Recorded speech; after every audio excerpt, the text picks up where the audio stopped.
Our friend is here from SEC Unfiltered. Cole, good to talk to you again. Let's start with the bomb that was thrown out in Lincoln this week, a few days ago. Matt Rule saying, hey, we're the NFL in the Big Ten now that we're 18 teams, and the SEC is beneath us. I'm just going to drop that bomb on the show to start and let you go.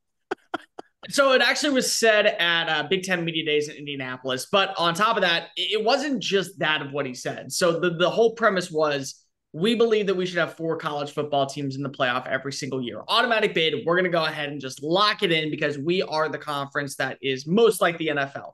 And when you hear his reasoning behind it, there are some positives here. So let's start with the fact that the NFL is not regional, it is global, it is national, it's everywhere across the country. And the SEC is not. The SEC is all in the southern region. The most northern you're going to go is Missouri at this point. And so you're all on either 2 time zones, Central or Eastern, where in the Big Ten, you have now games in Eugene, Oregon, and Seattle, Washington, and Los Angeles, California, and Piscataway, New Jersey, and State College, Pennsylvania, and in the middle of Bloomington, Indiana. So it's a lot like that sense. And also, the weather conditions drastically change. So what you see in the early part of September won't be there by the time that you're playing in week 13 in November. So on that sense of the word, I completely understand where Matt Rule comes from in the NFL dialect. Here's where things go south pretty fast. And I made sure to do a bunch of research on this if I was going to call out Matt Rule because I didn't want to be disrespectful. In the history of college football since 2014 with the college football playoff, there is no sensibility or credibility that says the Big Ten is on the same level as the SEC.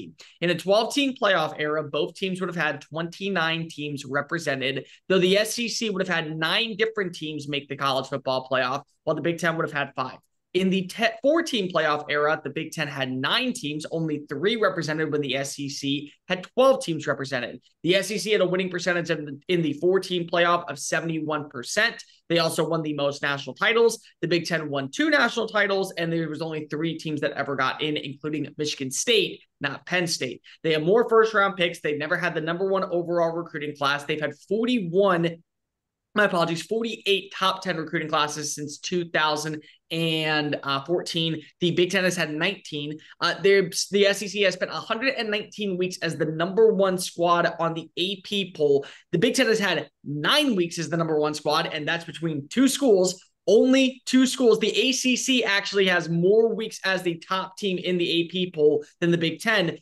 And on top of all of that, let's just throw out the fact of All-Americans. You have more All-Americans in the SEC over the last 4 years than the Big Ten has over the last 10.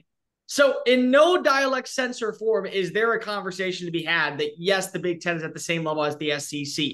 And I'm all for saying that, yes, you can have 4 teams in, but the SEC then gets 6. And if the SEC gets 6, well, then what you're hoping for is that somebody from the ACC ends up corroding and they just fall apart. And then the Big 12 gets 1 representative and the Group of 5 gets 1 representative.